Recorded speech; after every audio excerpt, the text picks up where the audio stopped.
everybody at Shalom Divine Television. Shalom divine TV பார்க்கிற உங்கள் அனைவருக்கும் என்னுடைய மாலை வணக்கத்தை தெரிவித்துக் கொள்கிறேன்.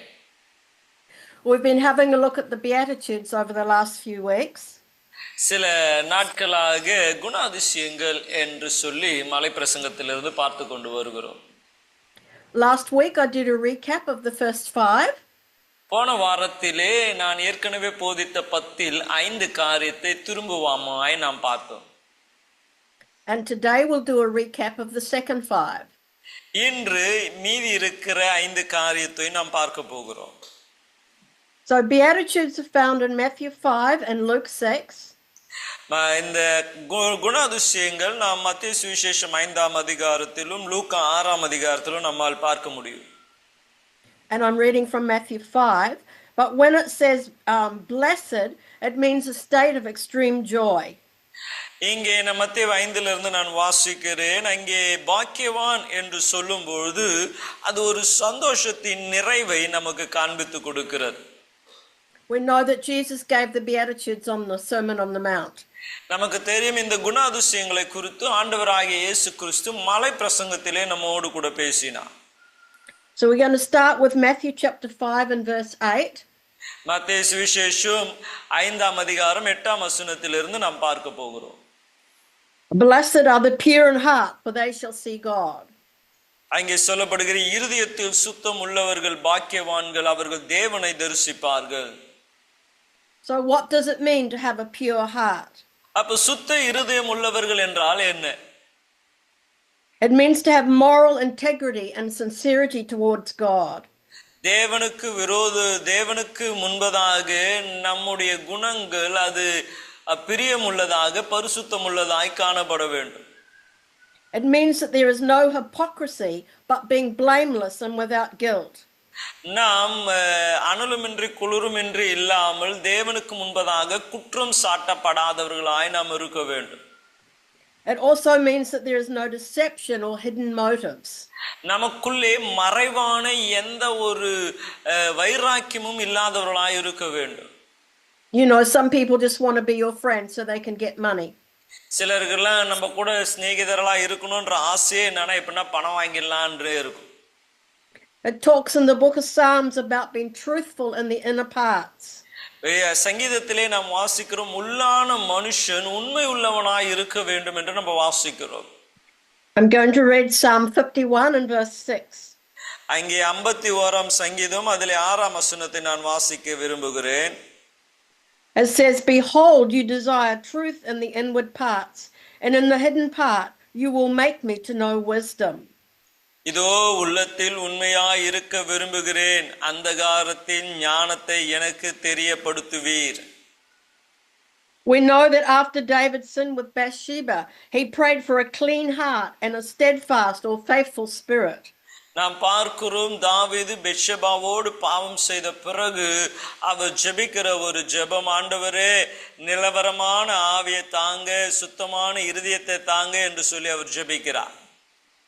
We read verse 10 of Psalm 51 and it says, create in me a clean heart, O God, and renew a steadfast spirit within me. அதே 51ஆம் சங்கீதம் 10ஆம் வசனத்தை வாசிக்கிற தேவனே சுத்த இருதயத்தை என்னில் சிருஷ்டியும், நிலவரமான ஆவியை என் உள்ளத்திலே புதுப்பியும். We go to Psalm 24 and we read verses 3 and 4. சங்கீதம் 24 அதுல 3-4 வசனத்தை வாசிப்போம். It says, who may ascend into the hill of the Lord?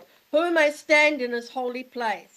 He who has clean hands and a pure heart, who has not lifted up his soul to an idol, nor sworn deceitfully. அங்கே சொல்லப்படுகிறது, யார் கர்த்தருடைய பர்வதத்தில் ஏறுவான், யார் அவருடைய பரிசுத்த ஸ்தலத்திலே நிலைத்திருப்பான், கையில் சுத்தமுள்ளவனும் இருதயத்தில் மாசில்லாதவனும் இருந்து தன் ஆத்துமாவை மாயைக்கு ஒப்புக்கொடாமலும் கபடாய் ஆணையிடாமலும் இருக்கிறவனே. In John 1:47, Jesus said of Nathanael, a man in whom there is no guile. அங்கே யோவான் 1ஆம் அதிகாரம் 39ஆம் வசனத்திலே நம்ம வாசிக்கும் பொழுது நத்தானியேலை பார்த்து அவர் சொல்லுகிறார், கபடற்ற நீதிமானே என்று அவனை சொல்லுகிறார். This means he had a pure heart and there was no deceit in his heart. அப்ப அவன் சுத்த இருதயம் உள்ளவனாய் அவனுக்குள்ள எந்த கபடும் இல்லாமல இருந்தான். In 1 Timothy 1 and verse 5, it says, the purpose of the commandment is love from a pure heart, from a good conscience, and from sincere faith. First what chapter, what verse? 1 Timothy 1:5. 1 Timothy 1:5 நாம் வாசிப்போம் என்றால், கற்பனையின் பொருள் என்னவெனில், சுத்தமான இருதயத்திலும் நல்மனசாட்சியிலும் மாயற்ற விசுவாசத்திலும் பிறக்கும் அன்பே. We know that gold and silver are refined by fire. எப்படி தங்கமும் வெள்ளியும் பொன்னினாலே புடமிடப்படும். We know the silversmith or the goldsmith will hold the metal in the middle of the fire where the flames are the hottest. நம்ம பார்க்கிறோம், அந்த தங்கத்தை உருக்கிறவர்கள் அல்லது வெள்ளியை உருக்கிறவர்கள் அவர்கள் அந்த அக்கினி எங்கே அதிகமா இருக்கிறதோ அந்த இடத்திலே அதை வைப்பார்கள். And this gets rid of all the dross. அப்படி செய்யும் பொழுது அதில் உள்ள அசுத்தங்கள் எல்லாம் மாற்றப்படும். And the silversmith knows when it is done because he can see his image in the silver. அவருக்கு தெரியும் இது எப்பொழுது வேலை முடிந்தது என்று. ஏன்னா அந்த வெள்ளியிலே அவருடைய முகத்தை அவராலே பார்க்க முடியும். So just as gold and silver are refined with great heat, so sometimes we have to go through trials so that we can be perfected. எப்படி தங்கமும் வெள்ளியும் அது புடமிடப்படுகிறதோ அதே வண்ணமாக நாமும் சில கடினமான பாதைகள் வழியாய் கடந்து போய் நம்மை சுத்திகரித்துக் கொள்ள அவசியப்படுகிற காரியமாய் இருக்கிறது. We also know whatever work we do for God will be tested by fire. நமக்கு தெரியும் நாம் செய்கிற எல்லா வேலைகள் கூட அக்னியினாலே சோதிக்கப்படும் என்று சொல்லப்பட்டு இருக்கிறார். If we build on gold, silver or precious stones, it will stand the test of fire. தங்கத்தினாலும் வெள்ளியினாலும் விலையேறப்பட்ட ரத்தினங்களினாலும் நம்மளுடைய கிரியை இருக்கும் என்றால் அது அக்னியில் சோதிக்கப்படும் பொழுது நிலை நிற்கும். But every building made with wood, hay or stubble will be burnt up. ஆனால் நாம் அதை மரங்களினாலும் வெக்கோயில்களினாலும் நாம் அதை உருவாக்கி இருப்போம் என்றால் அது ஒன்றுமில்லாமல் போய்விடும். I'm going to read from 1 Corinthians chapter 3 and I'll start with verse 12. 1 கொரிந்தியர் 3:12 நான் வாசிக்கிறேன். It's talking about the foundation of Jesus Christ. ஆண்டவராகிய இயேசு கிறிஸ்துவினுடைய அஸ்திபாரத்தை குறித்து அங்கே நாம் வாசிக்கிறோம். It says, now if anyone builds on this foundation with gold, silver, and precious stones, wood, hay, or straw, each one's work will become clear, for the day will declare it, because it will be revealed by fire, and the fire will test each one's work of what sort it is. 12-13 ஒருவன் அந்த அஸ்திபாரத்தின் மேலே பொன் வெள்ளி விலையேற பெற்ற கல் மரம் புல் வைக்கோல் ஆகிய இவைகளில் கட்டினால் அவனுடைய வேலைப்பாடு வெளியாகும் நாளானது அதை விளங்க பண்ணும். ஏனெனில் அது அக்கினினால் வெளிப்படுத்தப்பட்டு அவனுடைய வேலைப்பாடு எத்தனைமை உள்ளது என்று அக்கினியானது பரிசோதிக்கும். Verse 14, if anyone's work which he has built on it endures, he will receive a reward. If anyone's work is burned, he will suffer loss, but he himself will be saved, yet so is through fire. அங்கே சொல்லப்படுகிறது, அதின் மேல் ஒருவன் கட்டினது நிலைத்தால் அவன் கூலியை பெறுவான். ஒருவன் கட்டினது வெந்து போனால் அவன் நஷ்டமடைவான், அவனோ ரட்சிக்கப்படுவான். அதுவும் அக்கினியின் அகப்படுத்த தப்பினது போல் இருக்கும். It said that the pure in heart would see God.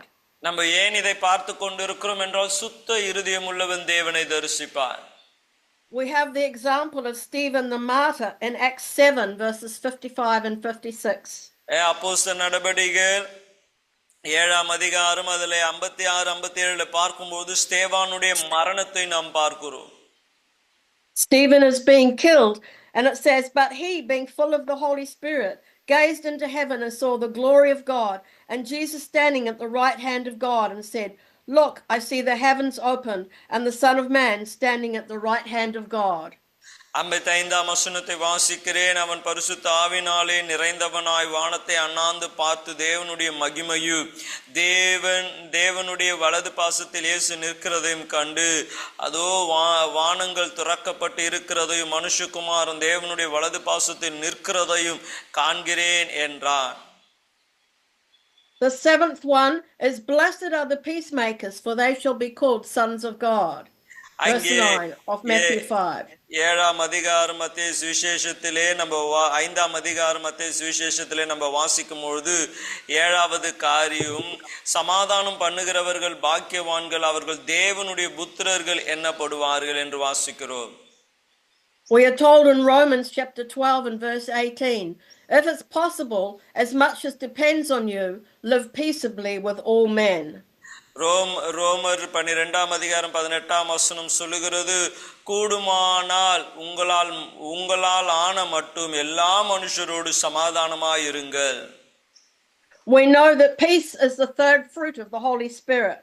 இந்த சமாதானம் என்பது ஆவின் கனியிலே மூன்றாவதாய் இருக்கிறது.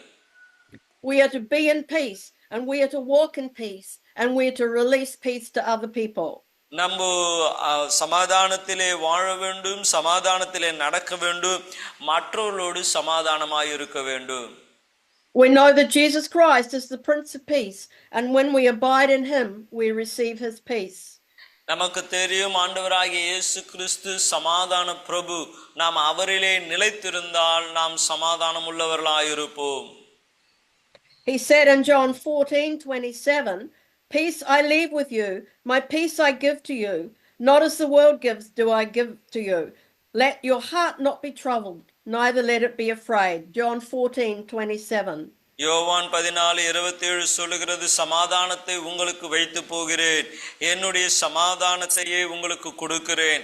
உலகம் கொடுக்கிற பிரகாரமாய் நான் உங்களுக்கு கொடுக்கிறதில்லை. உங்கள் இருதயம் கலங்காமலும் பயப்படாமலும் இருப்பதாக.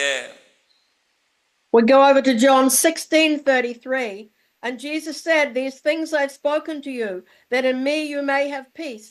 In the world you will have tribulation, but be of good cheer, I have overcome the world.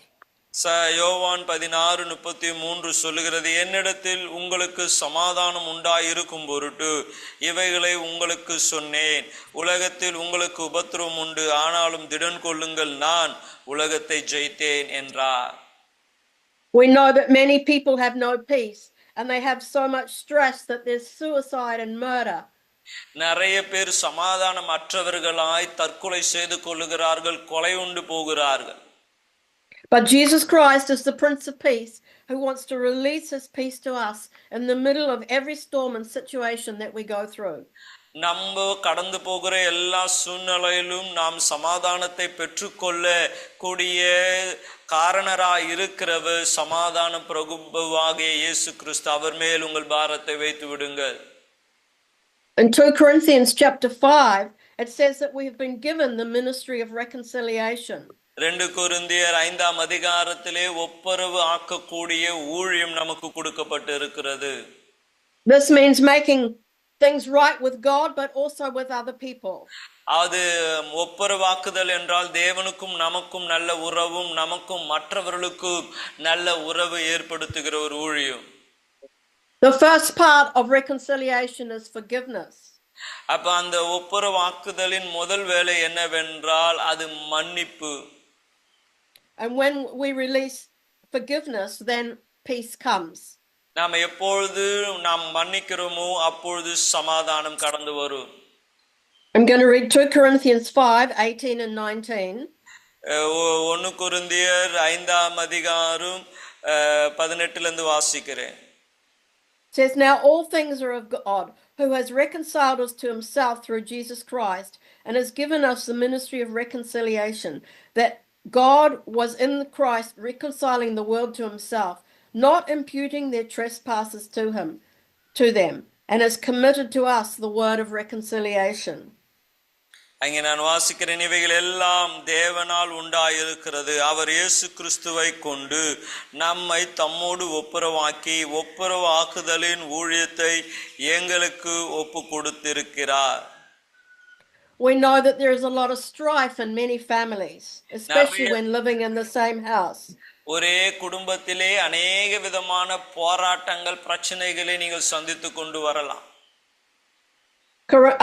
Colossians 3 verses 12 to 15 tell us to put on tender mercies, kindness, humility, meekness, long suffering, bearing and forgiving one another, love, and finally peace. அங்கே நீங்கள் வாசிப்பீர்களே என்றால் கொலோசியர் 3ஆம் அதிகாரத்திலே அங்கே சொல்லப்படுகிறது, கர்த்தராகிய கிறிஸ்து இயேசுவை நீங்கள் அணிந்து கொள்ளுங்கள் என்று சொல்லப்படுகிறது. அதாவது சமாதானத்தையும் சந்தோஷத்தையும் ஆறுதலையுமாக நீங்கள் அவரை அறிந்து கொள்ளுங்கள் என்று சொல்லி. The Bible says in Isaiah, how beautiful are the feet of those who preach the gospel of peace, who bring glad tidings of good things. ஏசாயா தீர்க்கதரிசன புஸ்தகத்திலே வாசிக்கிறோம், நற்செய்தியை கொண்டு வருகிறவருடைய பாதம் எவ்வளவு இனிமையாயிருக்கிறது என்று சொல்லி. We know there have been many famous people that brought peace in their land. அநேக பெரிய மனிதர்கள் அவர்களுடைய தேசத்திற்குள் சமாதானத்தை கொண்டு வந்தார்கள். One great example is Mother Teresa, who brought peace to the streets of Calcutta. நம்ம பார்க்கிறோம், அதிலே ஒன்று மதர் தெரேசா கல்கட்டா பகுதிகளிலே தெருக்களிலே அவர்கள் சமாதானத்தை கொண்டு வந்தார்கள். Mahatma Gandhi, even though he was not a Christian, he always tried to bring peace in a non-violent way. நாம் பார்க்கிறோம், மகாத்மா காந்தி அவர் கிறிஸ்தவர் அல்லாதவராய் இருந்தாலும் வேதத்தின்படி அவர் சமாதானத்தை போராட்டத்தை அவர் சண்டை இல்லாமல் கொண்டு வந்தார். Nelson Mandela in South Africa opposed apartheid and fought for the human rights to bring peace. நாம் பார்க்கிறோம், நெல்சன் மண்டேலா சவுத் ஆப்பிரிக்காவிலே சமாதானத்தை கொண்டு வரும்படியாக அவர் போராடினவராயிருக்கிறார். It says the sons of peace are the true sons of God. நாம் பார்க்கிறோம், சமாதானத்தை ஏற்படுத்துகிற பிள்ளைகளே உண்மையாக தேவனுடைய பிள்ளைகளாயிருக்கிறார்கள் என்று. In Ephesians 4 and verse 15, it says that we may grow up in all things into him who is the head, that is Christ. எபேசியர் 4ஆம் அதிகாரம் 15ஆம் வசனத்தில் சொல்லப்படுகிறது, அன்புடன் சத்தியத்தை கைக்கொண்டு தலையாகிய கிறிஸ்துவுக்குள் எல்லாவற்றிலும் நாம் வளர்கிறவர்களாய் இருக்கும்படி அப்படி செய்தார். So we grow up into a perfect or a mature man. நாம் கிறிஸ்துவை போல வளர்ச்சி உடையவர்களாய் இருக்க வேண்டும். And these are the sons of God. இவர்கள் தான் தேவனுடைய புத்திரர்கள் என்று அழைக்கப்படுகிறார்கள். Also says in 1 Corinthians 12 verse 25 that there should be no schism or no division in the body. 1 கொரிந்தியர் 12ஆம் அதிகாரம் 25ஆம் வசனத்திலே வாசிக்கிறோம், சரீரத்திலே பிரிவினை உண்டாயிராமல் அவைகளை ஒன்று கூறி ஒன்று இணைந்திருக்க வேண்டும் என்று நாம் வாசிக்கிறோம். We know that Christ is the head of the church and we are the body. கிறிஸ்து சபையினுடைய தலையாக நாம் அவருடைய சரீரமாய் இருக்கிறோம். That's why we watch our mouth and we don't speak bad about other people. ஆகவேதான் நம்முடைய வாயை நாம் ஜாக்கிரதையாய் வைத்துக்கொண்டு யாருக்கு விரோதமாய் தூஷணம் பேசாமல் இருக்க வேண்டும். We do not want to bring any division. நம்மளுடைய பேச்சு அந்த சபைக்குள்ளே பிரிவினையை கொண்டு வரக்கூடாது. The 8th point in Matthew 5 verse 10 says, "Blessed are those who are persecuted for righteousness' sake, for theirs is the kingdom of heaven." மத்தேயு சுவிசேஷம் 5ஆம் அதிகாரம் 10ஆம் வசனம் சொல்லுகிறது, 8வது, நீதி நிமித்தம் துன்பப்படுகிறவர்கள் பாக்கியவான்கள், பரலோக ராஜ்யம் அவர்களுடையது. Here the persecution is speaking about living in righteousness, or if you want, making a stand for Jesus Christ. இங்கே சொல்லப்படுகிற நீதி நிமித்தம் உபத்திரவம் என்று சொல்லும்போது சரியான காரியத்தை செய்து இயேசுவுக்காக நிற்கும்போது வருகிற உபத்திரவம். This can be in a family, a community, or even a nation.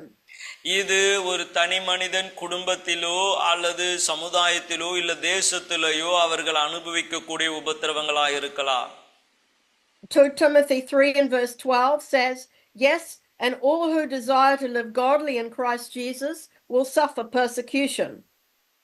அங்கே நாம் வாசிக்கிறோம் 2 தீமோத்தேயு 2ஆம் அதிகாரம் 3ஆம் வசனத்திலே, நீயும் இயேசு கிறிஸ்துவுக்கு நல்ல போர் சேவகனாய் தீங்கு அனுபவி என்று வாசிக்கிறோம்.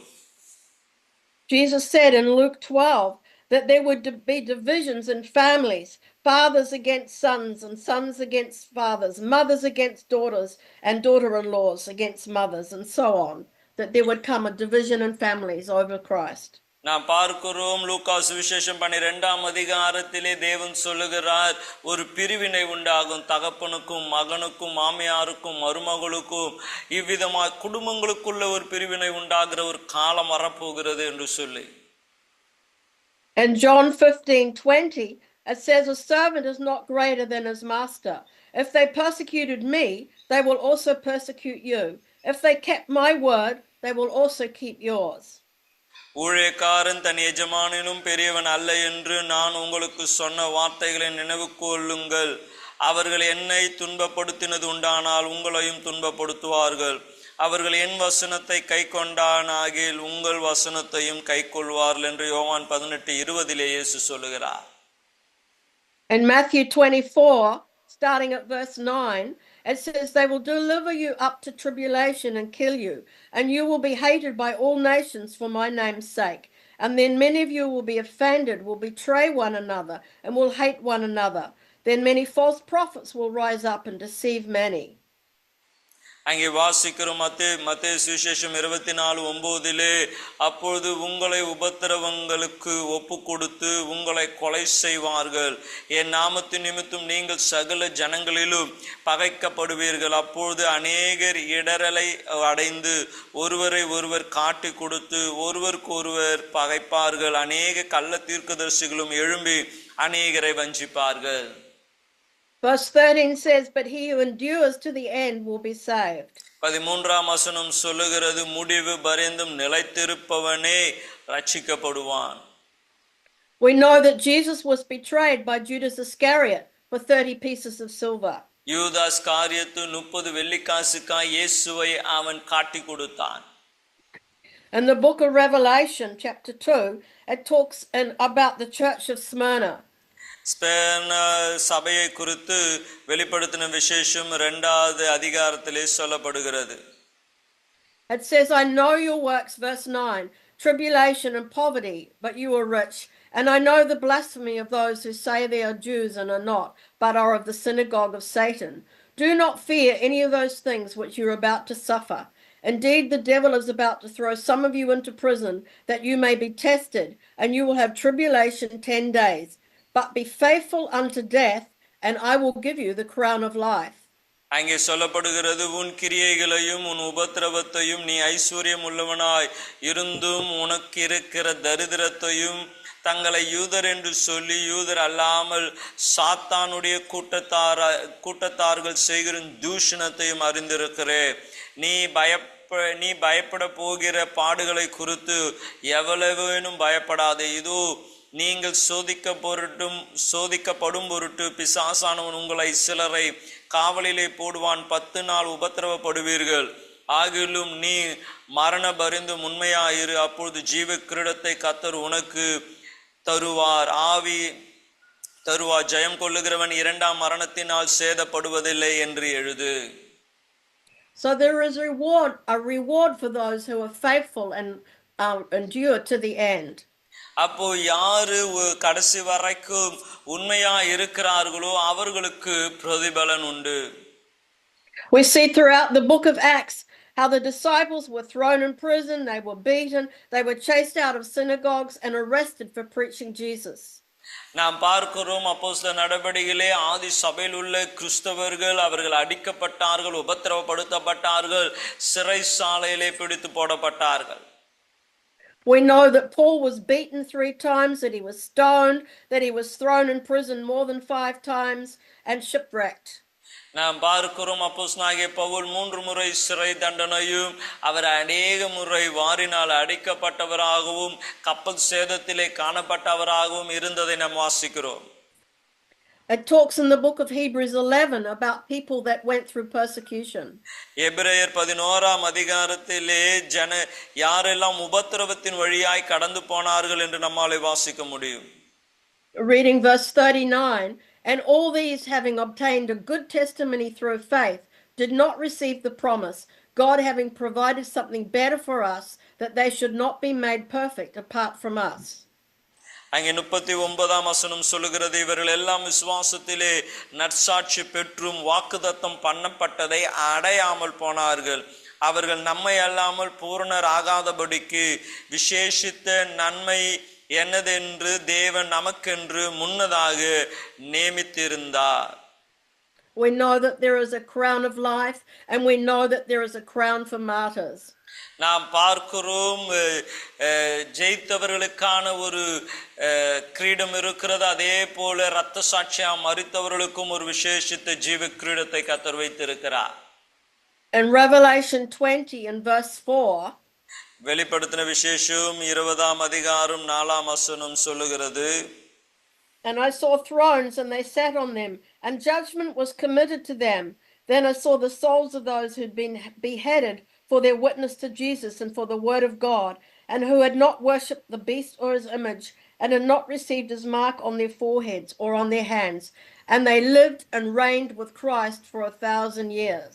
அங்கே 4ஆம் வசனம் சொல்லுகிறது, அன்றியும் நான் சிங்காசனங்களை கண்டேன், அவைகளின் மேல் உட்கார்ந்தவர்கள் நியாய தீர்ப்பு கொடுக்கும்படி அவர்களுக்கு அதிகாரம் அளிக்கப்பட்டிருந்தது. இயேசுவை பற்றிய சாட்சி நிமித்தம் தேவனுடைய வசனத்தின் நிமித்தமும் சிறை சேதம் பண்ணப்பட்டவர்களும் ஆத்துமாக்களையும் அதன் சொரூபத்தையாவது வணங்காமல் தங்கள் நெற்றியிலும் தங்கள் கையிலும் அதன் முத்திரையை தரித்து கொள்ளாமலும் இருந்தவர்களையும் நான் கண்டேன். அவர்கள் உயிர் கிறிஸ்துவனோடு கூட 1000 வருஷம் அரசாண்டார்கள். That's why it says, for theirs is the kingdom of heaven. ஆகவேதான் சொல்லப்படுகிறது, அப்படிப்பட்டவர்களுக்கு கூடியது தேவ ராஜ்யம் என்று சொல்லி. The 9th point, it says, blessed are you, verse 11 from Matthew 5, blessed are you when they revile and persecute you and say all kinds of evil against you falsely for my sake. மத்தேயு சுவிசேஷம் 5:11 நாம் வாசிக்கிறோம், 9வது காரியம், என் நிமித்தம் உங்களை நிந்தித்து துன்பப்படுத்தி பலவிதமான தீமை மொழிகளை உங்கள் பேரில் பொய்யாய் சொல்லுவார்களானால் பாக்கியவான்களாய் இருப்பீர்கள். One of the hardest things to bear and to forgive is false accusation. இருக்கிறதிலே கடினமான ஒரு காரியம், நம் சுமக்க கூடாத ஒரு காரியம் என்னவென்றால் பொய்யாக நம்மை குற்றப்படுத்துகிறது. Our flesh wants to react and justify ourselves. அப்போ உடனடியா நம்மளுடைய மாம்சம் என்ன செய்கிறது என்றால், அது நான் இல்லை, நான் நீதியாய் வாழ்ந்தேன் என்று காண்பித்துக் கொள்ள விரும்புகிறது. We know that Jesus was reviled, mocked, spat upon, whipped, and finally crucified, but he was innocent. நாம் பார்க்கிறோம், ஆண்டவராகிய இயேசு கிறிஸ்து அவர் அடிக்கப்பட்டார், நிர்வாணப்படுத்தப்பட்டார், அவமானப்படுத்தப்பட்டார், தவறாய் குற்றப்படுத்தப்பட்டார், அவர் நீதிமானாய் இருந்தும். All because of false accusations from the Jewish leaders. நாம் பார்க்கிறோம், அங்கே இருந்த யூதர்கள் அவர் மேல் தவறாய் அந்த குற்றத்தை அவர் மேல் நியமித்தார்கள். Isaiah 53 and verse 7 says, he was oppressed and he was afflicted, yet he opened not his mouth. He was led as a lamb to the slaughter, and as a sheep before its shearers is silent, so he opened not his mouth. அவர் நொறுக்கப்பட்டு ஒடுக்கப்பட்டு இருந்தார், ஆனாலும் தம்முடைய வாயை அவர் துறக்கவில்லை. அடிக்கப்படும்படி கொண்டு போகப்படுகிற ஒரு ஆட்டுக்குட்டியை போல தன் மயிரை கத்தரிக்கும் முன்பதாக சத்தமிடாமல் இருக்கிற ஆட்டை போலவும் அவர் தம்முடைய வாயை திறவாதிருந்தார். 1 Corinthians 5 and verse 21 says, he made him who knew no sin to be sin for us, that we might become the righteousness of God in him. நாம் அவருக்குள்ளே தேவ நீதி ஆகும்படி பாவமறியாத அவரை நமக்கு பாவமாக்கினார். We have to remember when we're persecuted that our reward is in heaven. நாம் உபத்திரவப்படும் பொழுது நாம் அறிய வேண்டிய காரியம், நம்மளுடைய பிரதிபலன் பரலோகத்திலே இருக்கிறது. In Matthew 5, Jesus taught us to love our enemies and to offer the other cheek. மத்தேயு 5ஆம் அதிகாரத்திலே இயேசு நமக்கு சொல்லுகிற ஒரு உபதேசம், சத்துருக்களை நேசியுங்கள், ஒரு கன்னத்தில் அறைந்தால் மறு கன்னத்தை காண்பீங்கள் என்று சொல்லி இருக்கிறார். Matthew 5 verse 43, you have heard that it was said, you shall love your neighbor and hate your enemy. But I say to you, love your enemies, bless those who curse you, do good to those who hate you, and Pray for those who spitefully use you and persecute you. 43-44 வசனம், உனக்கு அடுத்தவைகளை சிநேகி, உன் சத்துருவை பகைப்பாயாக என்று சொல்லப்பட்டதை கேள்விப்பட்டு இருக்கிறீர்கள். நான் உங்களுக்கு சொல்லுகிறேன், உங்கள் சத்துருக்களை சிநேகியுங்கள், உங்களை சபிக்கிறவர்களை ஆசீர்வதியுங்கள், உங்களை பகைக்கிறவர்களுக்கு நன்மை செய்யுங்கள், உங்களை நிந்திக்கிறவர்களுக்காகவும் உங்களை துன்பப்படுத்துகிறவர்களுக்காகவும் ஜெபம் பண்ணுங்கள். The final point is rejoice and be exceedingly glad, for great is your reward in heaven, for so they persecuted the prophets who were before you. Matthew 5 and verse 12. மத்தேயு சுவிசேஷம் 5:12 10வது காரியம், சந்தோஷப்பட்டு களி கூறுங்கள், பரலோகத்தில் உங்கள் பலன் மிகுதியாய் இருக்கும். உங்களுக்கு முன்னாய் இருந்த தீர்க்கதரிசிகளையும் அப்படியே துன்பப்படுத்தினார்களே. We know from Matthew chapter 23 about the killing of the prophets. மத்தேயு சுவிசேஷம் 23 தீர்க்கதரிசிகளை கொலை செய்கிறதை குறித்து நம்ம பார்க்கிறோம். We read verses 29 to 30. Woe to you, scribes and Pharisees, hypocrites, because you build the tombs of the prophets and adorn the monuments of the righteous, and say, if we had lived in the days of our fathers, we would not have been partakers with them in the blood of the prophets.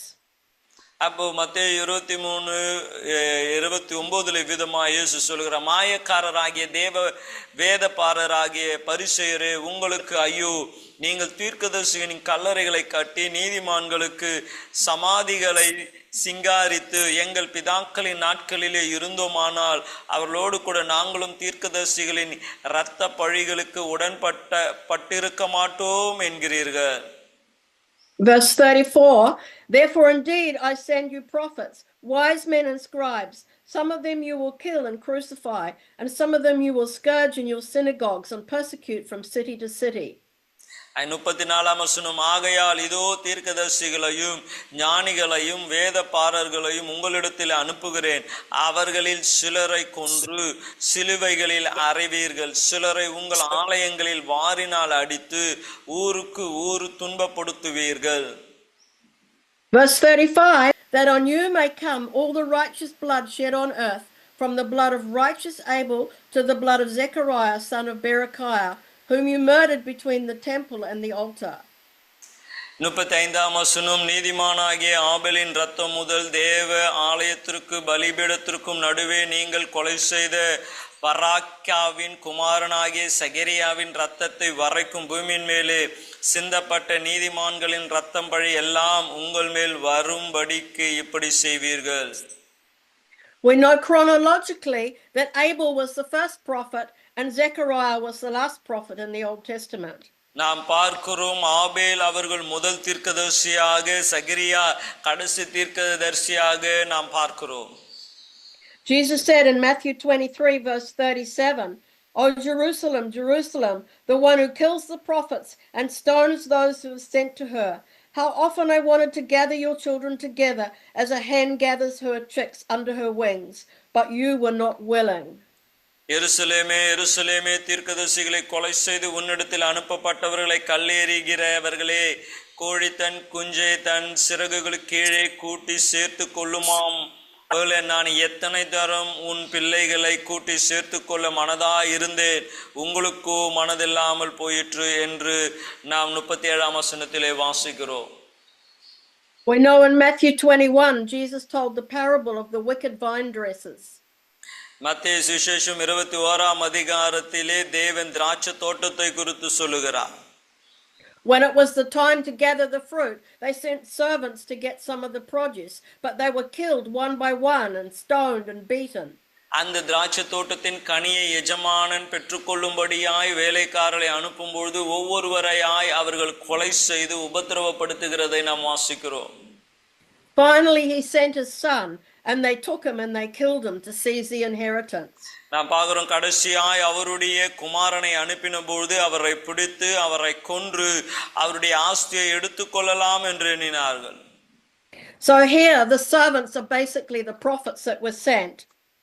அங்கே நாம் பார்க்கிறோம், வேலைக்காரர்கள் தேவனால் அனுப்பப்பட்ட தீர்க்கதரிசிகளுக்கு அடையாளமாக இருக்கிறார்கள். With Jesus Christ being the one who was crucified, the Son of God. அதே போல அனுப்பப்பட்ட குமாரன் அவர் இயேசு கிறிஸ்துவுக்கு அடையாளமாய் அவர் சிலுவையிலே அறியப்பட்டு அவரை கொலை செய்தார்கள்.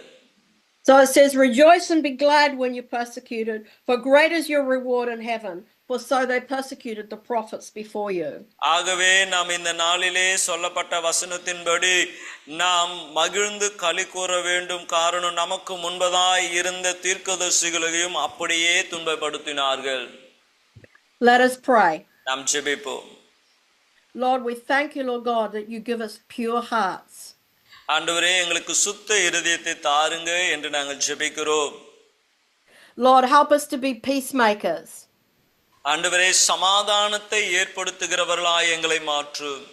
Help us to forgive those that have hurt us and used us badly. ஆண்டவரே எங்களை காயப்படுத்தி எங்களுக்கு விரோதமாய் செயல்பட்டவர்களை ஆசீர்வதிக்க உதவி செய்யும். And Lord, when we are persecuted, we pray that you'd help us to be strong and to be faithful. ஆண்டவரே நாங்கள் உபத்திரவப்படுத்தப்படும் பொழுது நாங்கள் பலன் உள்ளவர்களாய் உண்மை உள்ளவர்களாய் இருக்க உதவி செய். We know that it's hard to rejoice in persecution. உபத்திரவத்திலே சந்தோஷப்படுவது கடினம் என்று அறிந்திருக்கிறோம். But help us to remember the prophets who have gone before us and also what you suffered for us on the cross. ஆண்டவரே எங்களுக்கு முன்பதாய் வந்த தீர்க்கதரிசிகளும் ஆண்டவராகிய நீர் எங்களுக்காய் சிலுவையிலே மரித்ததையும் நாங்கள் நினைவு கூறுகிறோம். Lord, bless your people tonight. ஆண்டவரே இன்று இரவு உம்முடைய ஜனத்தை நீர் ஆசீர்வதி. Help them to be steadfast and faithful unto the end. ஆண்டவரே முடிவு பரியந்தம் சத்தியத்திலே நிலைத்திருக்க அவர்களுக்கு உதவி செய். And Lord, let them know that they will have a reward in heaven. ஆண்டவரே அவர்களுக்கு பரலோகத்திலே பிரதிபலன் உண்டு என்பதை அவர்கள் அறிந்து கொள்வார்களாக. In Jesus' name, amen. இயேசுவின் நாமத்தில் ஜெபிக்கிறோம்.